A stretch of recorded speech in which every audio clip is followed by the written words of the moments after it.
এবার এটা এর মধ্যে বসিয়ে দেবো।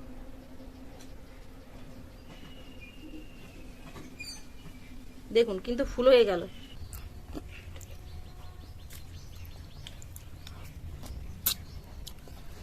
নমস্কার বন্ধুরা, সুপ্রিয়া কিচেনে আবার আপনাদের সবাইকে স্বাগত জানাই আরো একটা রেসিপিতে। এখন তো পাকা আমের সিজন, এই সময় কিন্তু পাকা আম সবে উঠতে শুরু হয়েছে। তো এই পাকা আমের সময় আমি পাকা আম দিয়ে একদম অন্যরকম ভাবে আইসক্রিম বানাবো। আইসক্রিমটা বানানো কিন্তু খুবই সহজ, খেতে কিন্তু সত্যি খুবই ভালো হবে। তো আপনারা পুরো ভিডিওটা প্রথমের থেকে শেষ পর্যন্ত দেখবেন আমার পাশে থেকে আমি কিভাবে এই পাকা আম দিয়ে আইসক্রিম বানাই। পাকা আমের আইসক্রিম বানানোর জন্য এখানে আমি ঠিক এরকম বড় বড় সাইজের দুটো পাকা আম নিয়েছি। তবে একেবারে আমগুলো কিন্তু নরম হয়ে যায়নি, বেশ একটু শক্ত মতো আছে। আর যে সকল বন্ধুরা আমার ইউটিউব চ্যানেলে এখনো নতুন, আপনারা প্লিজ চ্যানেলটিকে সাবস্ক্রাইব করে আমার পাশে থাকবেন। আর আপনি যদি একদম সবার প্রথমে আমার এই ভিডিও দেখতে চান তাহলে পাশে থাকা বেল আইকনটি ক্লিক করে দেবেন। তাহলে চলুন যাওয়া যাক আইসক্রিম বানাতে। এখানে আগে থেকেই উনুনে আমি কড়া বসিয়ে দিয়ে 500 দুধ জ্বালিয়ে দেখুন এরকম 250 করে রেখেছিলাম। এবার এর মধ্যে চিনি দিয়ে দেবো স্বাদ মতো, আর দিয়ে দেবো 10 টাকা প্যাকেটের গুঁড়ো দুধ 1 প্যাকেট।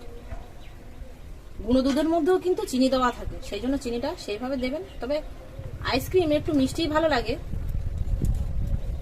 তবে মিষ্টিটা আপনাদের পছন্দ মতো দেবেন। আর দিয়ে দেবো 1 চামচের একটু কম কর্নফ্লাওয়ার। সবকিছু দিয়ে এর মধ্যে মিশিয়ে নেব।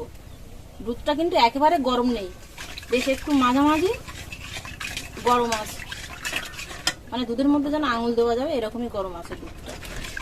সবকিছু দিয়ে আগে ভালো করে এইভাবে মিশিয়ে নেব, তারপরে উনুনের জালটা দেবো। উনুনটা আবার ধরিয়ে দিয়েছি, এবার দুধটা জ্বালিয়ে গাঢ় করে নেব। হাওয়াও হচ্ছে, উল্টো পাল্টা হাওয়া দিচ্ছে তো।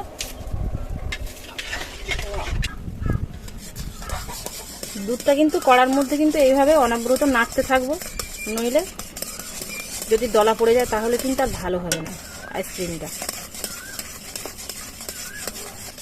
দুধটা কিন্তু জ্বালানোর পরে দেখুন আগের থেকে অনেকটাই কমে গেছে। আর একটু খানিকক্ষণ জ্বালিয়ে দুধটা কমিয়ে নেব, আর একটু গাঢ় হয়ে যাবে। এখনো হালকা আছে। দুধটা কিন্তু অনেকক্ষণ জ্বালিয়ে দেখুন ঠিক এরকমই গাঢ় হয়ে গেছে। এর থেকে আর গাঢ় করবো না, এর থেকে গাঢ় করলে যখন ঠান্ডা হয়ে যাবে তখন কিন্তু আরো গাঢ় হয়ে যাবে। এই অবস্থাতেই দুধটা আমি নামিয়ে নেব।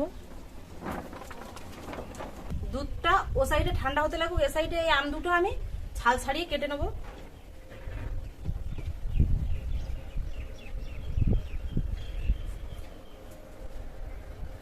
আমের পুরো সবুজ অংশটাই কেটে বাদ দিয়ে দেবো।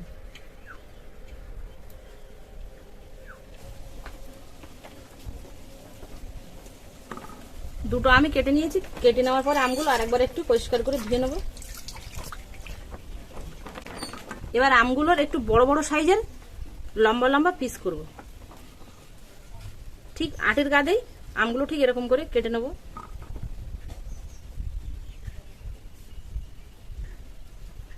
পিসগুলো ঠিক এরকমই রাখবো।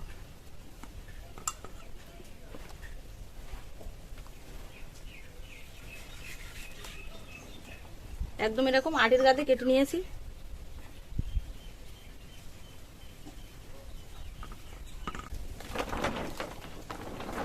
সব আমগুলো কেটে নিয়েছি। আমের আটিগুলো কিন্তু আমার লাগবে না আইসক্রিম বানাতে, শুধু আমের এই দুপাশে দুটো চাকা, এই 4টে চাকা হলে আমার হয়ে যাবে। আমগুলো কেটে নিয়েছি, দুধটাও রেডি করে নিয়েছি। এবার আইসক্রিমটা বানিয়ে নেব। দুধটা দেখুন আগের থেকে কতটা ঘন হয়ে গেছে। এবার এর মধ্যেই আমি এখানে দুধের সর রেখেছিলাম তুলে, সেই দুধের সরটা দিয়ে দেবো। তবে আপনারা চাইলে দুধের সরের পরিবর্তে কিন্তু ফ্রেশ ক্রিমও দিতে পারেন। এবার এই দুধের সরটা দিয়ে খুব ভালো করে এই দুধের মধ্যে দিয়ে এইভাবে মিশিয়ে নেব। তবে আপনারা সবকিছু কিন্তু মিক্সারের মধ্যে দিয়েও ভালো করে মিহি করে পেস্ট করে নিতে পারেন। দুধের মধ্যে দুধের সরটা দিয়ে খুব ভালো করে মিশিয়ে নিয়েছি, তবে খুব একটা ভালো মিশিয়ে নি। মিক্সি হলে খুব ভালো করে একদম মিহি হয়ে যেত, বোঝাই যেত না, হালকা হালকা বোঝা যাচ্ছে। এবার এখানে আমি 5টা চায়ের কাপ নিয়েছি, এর কাপের মধ্যেই দুধটা আগে ভরে নেব। তবে প্রথম অবস্থাতেই কিন্তু ফুল করে দেব না, অল্প অল্প দেব। পরে যদি লাগে তাহলে সাইড দিয়ে আবার দিয়ে দেওয়া যাবে, কিন্তু একবার ভর্তি হয়ে গেলে পরে যখন এর মধ্যে আমি আমটা বসিয়ে দেব তখন কিন্তু আর ফুল হয়ে পড়ে যাবে। একেবারে ফুল করে ভরিনি, এরকম কিন্তু অনেকটা করে ফাঁকা রেখেই ভরে নিয়েছি। আরো এতটুকু আছে, এটা সাইড করে রেখে দেবো, পরে যদি লাগে তাহলে দেব। এবার এখানে দেখুন আইসক্রিম কাঠির জন্য আমি এখানে বাড়িতেই চটা কেটে কাঠি কেটে রেখেছিলাম। এই কাঠিগুলো প্রথমে আগে আমের মধ্যে দিয়ে এইভাবে ভরে নেব। এবার এটা এর মধ্যে বসিয়ে দেব।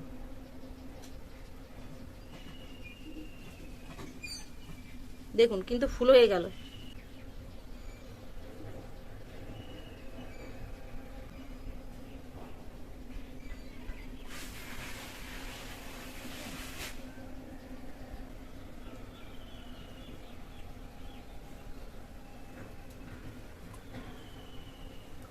দেখুন এই যে 5টায় ভরে নিয়েছি।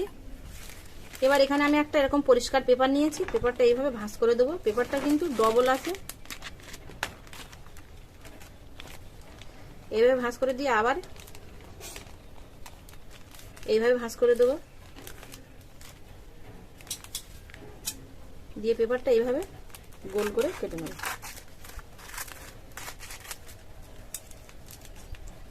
মাঝখান দিয়ে সামান্য একটু এইভাবে কেটে নেব। এই যে মাঝখানে দেখুন কি সুন্দর এরকম ছিদ্র হয়ে গেল। ঠিক এরকম করেই আমি পেপারগুলো কেটে নেব 5টা। এবারে ছিদ্রযুক্ত পেপারগুলো মাঝখান দিয়ে এইভাবে বসিয়ে দেবো। দেখুন খুব সহজেই কিন্তু বসে গেল।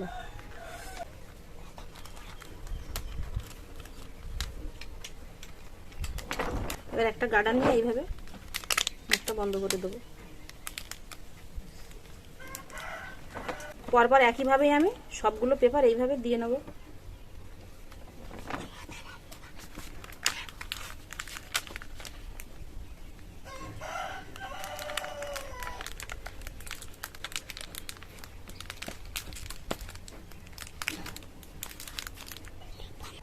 দেখুন ছুরি দিয়ে ডবল করে কাটতে হলো না বা কোনো কিছু করতে হলো না, খুব একটা অল্প সময়ের মধ্যে কিন্তু হয়ে গেল। আইসক্রিমগুলো সব বানিয়ে নিয়েছি, এবার ফ্রিজে জমতে দেবো 5 থেকে 6 ঘন্টা। 5-6 ঘন্টা হয়ে গেছে, আইসক্রিমগুলো জমে গেছে। এবার আপনাদের খুলে দেখাবো যে আমের আইসক্রিমগুলো কতটা সুন্দর হয়েছে।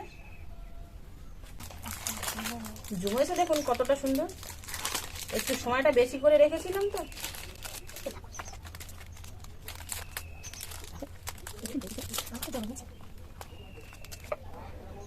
দেখুন কত সুন্দর হয়েছে আইসক্রিমগুলো, একদম পাকা আমের আইসক্রিম।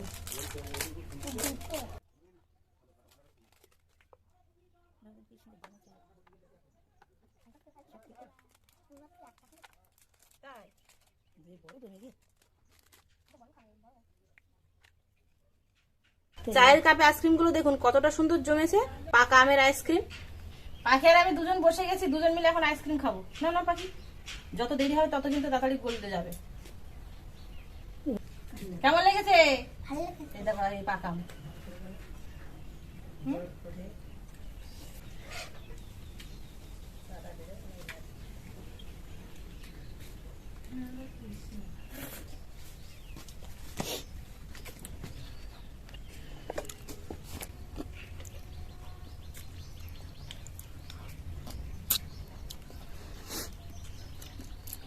আইসক্রিমটা তো খাচ্ছি, ভেতরে যখন এই যে আমটা বেরোচ্ছে না, কামড়াচ্ছি, তখন আরো ভালো লাগছে।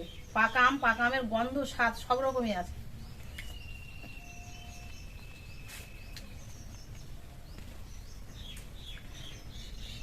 আমি যেভাবে বাড়িতে আম দিয়ে একদম অন্যরকম ভাবে আইসক্রিম বানালাম, আপনারা একবার বাড়িতে বানিয়ে খেয়ে দেখতে পারেন। এতক্ষণ আমার সাথে থাকার জন্য আপনাদের অনেক অনেক ধন্যবাদ। আবারও দেখা হচ্ছে আপনাদের সাথে পরে নতুন কোনো রেসিপিতে। ততক্ষণ আপনারা সবাই ভালো থাকবেন, সুস্থ থাকবেন।